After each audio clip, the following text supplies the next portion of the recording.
All right, welcome back for the third in our series of paper pop-ups, paper engineering, origamic architecture. This one is less its own technique and more of a culmination of the previous two, and it is by far my favorite.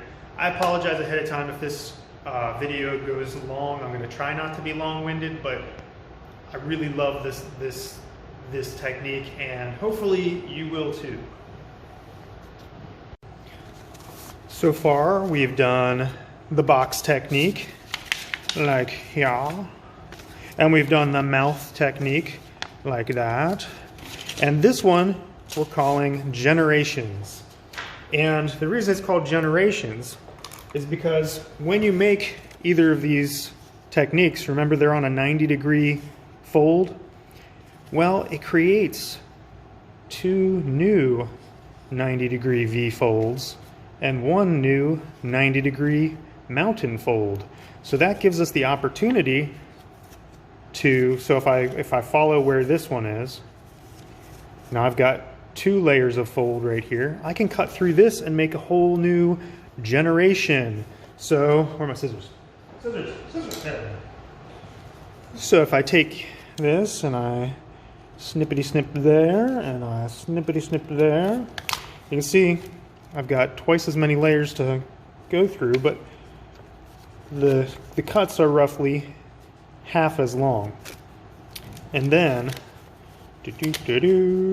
wow! Check that out. And guess what? When I did that, it created 4 new V folds. So if I'm careful, twice as many layers of paper, making my cuts half as long, I can, it's getting harder to fold. Oh, sorry if my hands are shaky. It is really cold in here. That's why I'm wearing my ear flap hat. And like that, and like that. Now, because I'm using index card paper, it's pretty easy to just bloop, pop them through. If you're using flimsier paper, you're gonna have to work for it a little bit more. But guess what? That created 1, 2, 3, 4, 5, 6, 7, 8 brand new V folds. Okay, V like the letter, or V for valley, because a lot of books refer to valley folds and mountain folds. While I'm thinking of it, that mountain fold, what if I add little snips right there, little snips right there? So if this is a pop up, then what I'm creating now would be a pop down? I don't know, maybe a pop in. Yeah, like a Mary Poppin.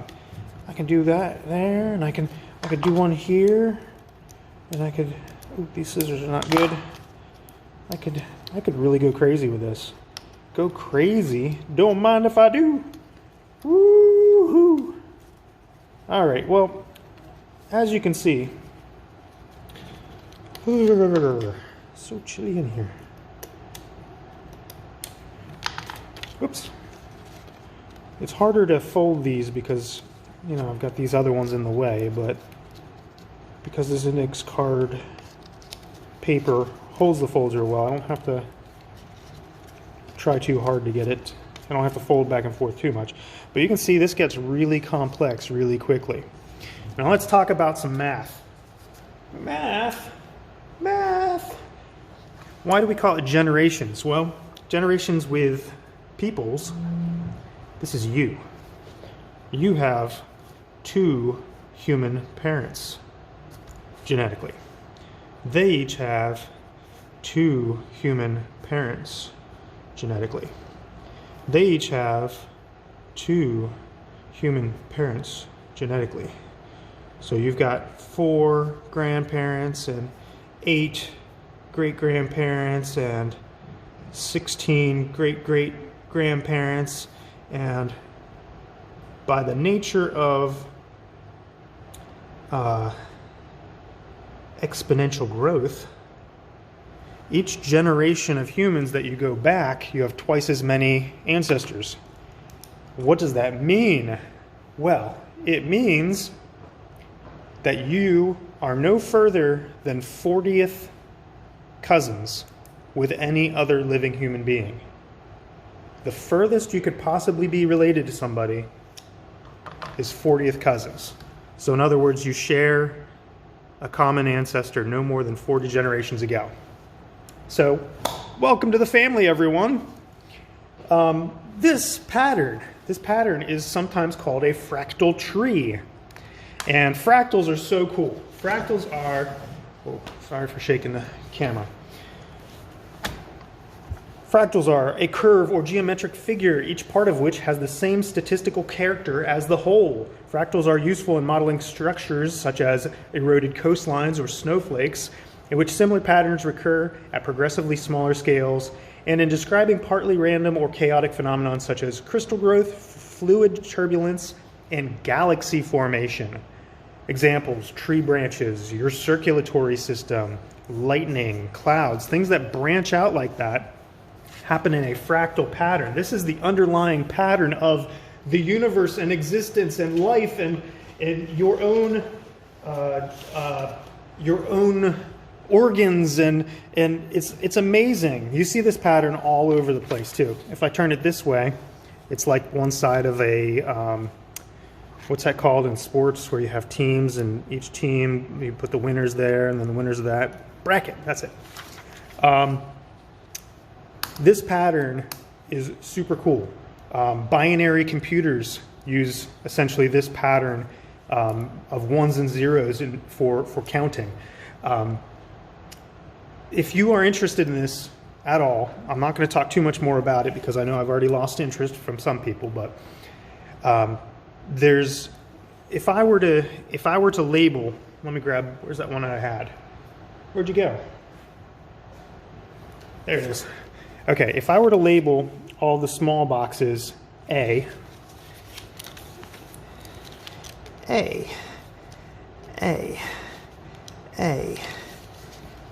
I'm only doing the pop-ups, not the pop-ins, and then the slightly bigger boxes will be B, and then the biggest box, C, then I've just spelled abacaba.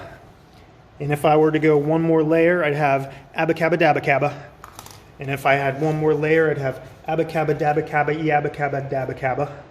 And if I were to take that pattern all the way to the letter Z, that would be 67 million letters. And it would take over 3 months to say it out loud if you spoke continuously day and night. Over 3 months. So if you are interested in this, like I am, go to abacaba.org, and there will be even more examples of this amazing pattern. So how far can I go with just boxes? Well, depends on a couple of things. The thickness of the paper starts to add up, okay? Because on this one, this is 1, 2, 3, 4, 5 generations. Got mama pop-up and the baby pop-ups, and they grow up and they have babies of their own, and they grow up and have okay, you get it. I couldn't go any further than this because the size of these, cutting through little tiny pieces like that just becomes too difficult. Well, what if I had a piece of paper that was twice as big? Would I be able to have twice as many generations? No, because each generation doubles. So if I went twice as big as this, I could only potentially get one more generation. And the other thing is, each time you cut, because you get twice as many, you're also cutting through twice the thickness of paper. Oh, look at that. It's just gorgeous. I love the way it just opens and closes. And these are all bound together. They're not free. I'm going to show you why that's important in a minute too. So this one is 6 generations.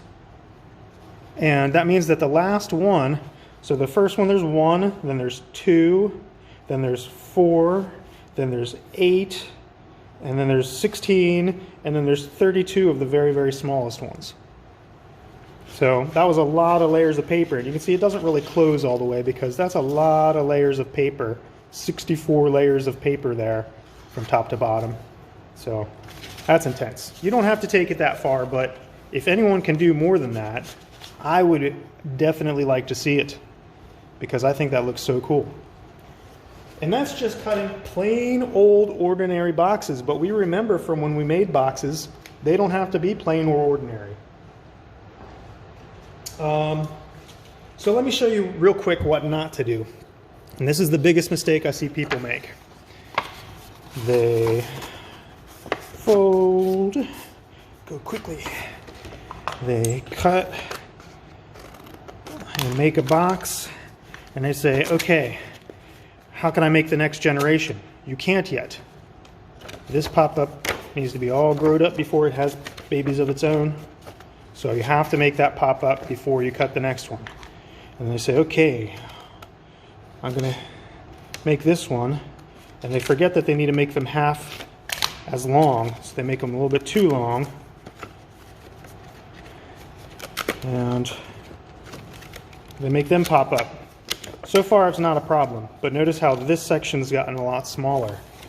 And then they're like, okay, I'm gonna make another generation, cutting through lots and lots of layers of paper, and they forget that they need to make that one half the length of the previous one. And now I feel, well, it doesn't feel right. Something's not right here. What's gone wrong? And uh-oh, this one has not worked. You've got an accordion. These ones were okay, but that middle one now is not, even if I reverse these folds the way they ought to be, and you know, even if I try to, no, it's not gonna hold together. It's gonna stick out. If you go really, really far with this to the extreme, then you've got this. And the problem with this is it no longer fits with our origami architecture because it's not engineered right. It doesn't close the way it ought to. It just flaps about. It's not good. Okay, so you got to be real careful not to cut through the mountain folds of a previous generation. So remember, they go half as big. But what about, let's move on. What about the mouth, the one with the diagonal fold? This one, remember? Let me back up. So they spray this disinfectant every night. It causes all my paper to curl. Okay, they so made one cut and then two diagonal folds, folded them back and forth, and then pop, push those through. Now because there are two folds here, I've got 4 opportunities for new pop-ups. And the problem with this though is that they need to be a quarter as big, roughly. Because if I make them half as big, then I'm going to end up cutting through this fold of the previous generation, and then I'll have the same issues as before. And this one looks, come on, there we go. Nope, still not. There we go. Nope, oh, this is belligerent. This paper's being belligerent. There we go. So now I've got this real cool Kermit the Frog looking guy that the eyes open and close as I open and close, as well as the mouth. And that's just super cool. But if I wanted to, I could make a box on a mouth. I could make a mouth on a box on a mouth. I could make a box on a mouth on a box on a box on a mouth on a mouth. I could, you know, you can go, it can be wild. Okay, so this starts to look really interesting as well. And these have all so far just been really, really plain, straight cuts, straight folds, nothing too out there, but they can be out there. This is still just with straight cuts, but just different angles of folds.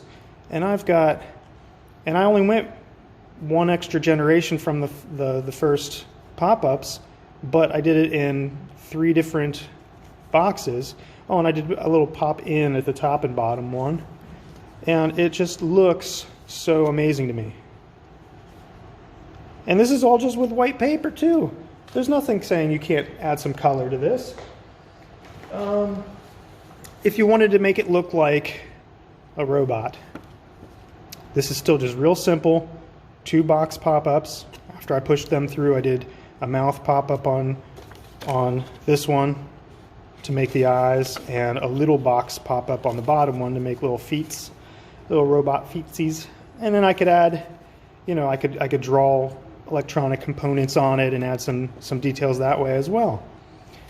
It's simple, but it's so complex at the same time. What if I did a pop-up on a pop-in on a pop-up on a pop-in of a pop-up? What would that look like? That's what that would look like. Okay? Now if I had a perfect, mathematically perfect sheet of paper that had no width to it, okay? And if I had perfect scissors that could cut infinitely precise, and if I had perfect folding technique with infinitely small fingers, this could go on forever. And this could go on forever. And the formation of galaxies and your circulatory system and the branches of trees, they all have those same limits. They have, well, they have different limits, but they have limits. Tree branches branch out, and then each of those branch out, and then each of those branch out. But at a certain level, they stop, because you can't have infinitely small, tiny little tree branches. And so the limitation on this is the thickness of the paper, our ability to cut and fold, and that's basically it. Okay. Okay. Let me see. Now there's another one that I want to show you, but I'm not going to show you how to do it because this one is a little bit complex, a little bit advanced. So I'm going to make a separate video for this. If you want to see how to make this one, then you're going to have to go to my channel and find the next video, and it'll be worth it, because check this out. What? Whoa, what? Whoa. Let me I'm going to put a plain sheet of paper in the background so you can see this better. I love that. And this one is pretty simple once you get the idea, but getting it to work right is a little bit of a challenge. Got to be a lot more precise with that one. Okay, so what do I want from you? You are going to make 3 generations pop-ups, 3 separate sheets of paper, okay? And I want to see at least 3 generations on one of them. Okay, all of them are going to have at least, you know, 1 additional generation. So a box with a box is 1 generation. But you're going to make at least one of yours have not just 1, 2, 3. So that only brings you to, with the box technique, that only brings you to 4 of the tiniest ones, which is still super easy, okay? Super, super easy. So let me show you again how to do that. Someone time me. Got your stopwatches? Okay. Mama box is popped out. So, Mama grew up, had her own family. She has 2 kids. So this is the 2nd generation. And then, pop, pop. Pop, pop. It's a community reference. Then the 3rd generation, a little bit trickier because it's thicker to cut through, thicker to fold. Pop, pop, pop, pop. And that's 1 done. If you did that and this and this, that would be all you need to turn in. But that is the bare minimum. I want to see the maximum from you. I want to see how far you can take this idea. I want to see some that have pop-ins on their pop-outs. I want to see some that have multiple pop-ups with multiple things going on. I want to see some that, what happens if I take one of these above a box and I make a diagonal fold there? Then my robot has a moving mouth part above its head. What if I do that on all of my folds? Can I do that here? I've got 2 layers here. What's going to happen? I don't know. It's going to be something. So when you get into this and you start making these extra features, they just become more and more interesting. What if I start making curved cuts? What if I start making different styles of cuts? Then, you know, it's going to change everything. It's going to be incredible. What if I made a diagonal fold here? There are limitless possibilities with this. Look at that. Now I've got this insect-like, compound eyes, and this thin mandible starts to look like, I don't know, maybe I'll make that, maybe I'll add some color to this and make this into a weird alien insect. Ah, so cool. So, at least 3 individual sheets of paper and at least 3 generations on at least one of them. There's a lot of at leasts in that sentence. And there I am. And I honestly, I cannot wait to see what you come up with. So if you're interested in the other video, the spinning one, which is honestly just generations of the mouth technique, then find the next video. I'm not going to link to it on the thing, but like and subscribe and all that. So yeah, that's all I have to say. Can't wait to see what you guys have to show me, and see you next time.